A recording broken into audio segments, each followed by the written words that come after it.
Hello, I'm Trevor.Cranberry, and most Xbox controllers are, let's just face it, pretty weird. Most of them are either too big, too small, or just, again, weird.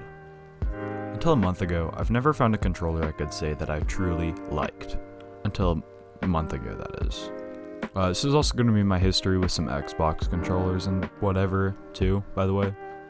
The Duke. It's one of the few official Xbox controllers, and from what I've heard, people didn't like it too much because of how big it was. So a year later, they made a more normal looking controller, named the Controller S. Maybe it's because I hold a controller like a psychopath, but I've never liked the Controller S. It always felt too big for my hands. My middle finger, the finger I use to hit the trigger, cramps during long sessions, and it hurts a lot, so I needed to find something better. Up to this point in my life, I've never found a controller I genuinely think is better than the Controller S. You might say, go look for a third-party controller then. But they always have something funky with them, or they're the definition of cheap. It wasn't for Xbox, but it still made me hate them. It was a cheap $10 GameCube controller I found on eBay, and to put it bluntly, it was bad. The buttons were both mushy, the thumbstick should have been called a D-pad with a stick screwed on top because it only registered 8 directions, and overall just felt cheap and disgusting. I swore to never touch a third-party controller again. Or until a month ago, that was. A couple of weeks ago, I found a used Xbox controller that came with 50 games, 3 controllers, and an Xbox for $100. I bought it without much thought because I'm desperately trying to grow my game collection right now. Only when I bought it and went home, I realized that one of the controllers was broken, and the other was a third-party controller. It was pretty annoying, but for the price, I couldn't complain. But after a while, I decided putting a wear on an original controller was a bad idea. Like, are you kidding me? $60 for an original Xbox controller? I'm good.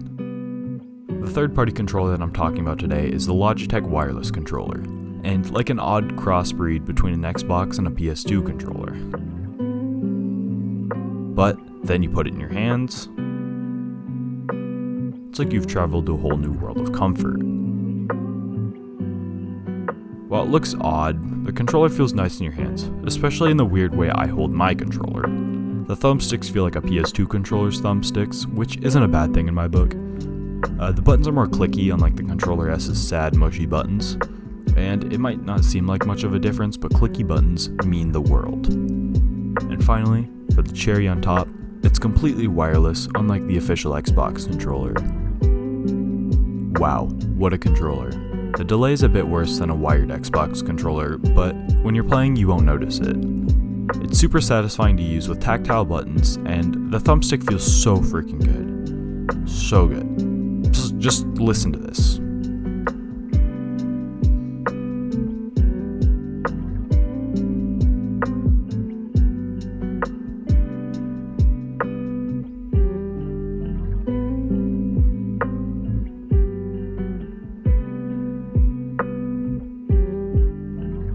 So, for the final section of this video, let's see which controller is better for speedrunning, the Logitech controller or the original Xbox Controller S. I'm going to be using SpongeBob Battle for Bikini Bottom and try and do a trick named Oil Skip, 5 times with each controller, and whichever is more consistent wins, and I'll probably use that forever, with speedrunning anyway. For the first controller, I'll use the Logitech controller.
So, in conclusion, Logitech makes better Xbox controllers.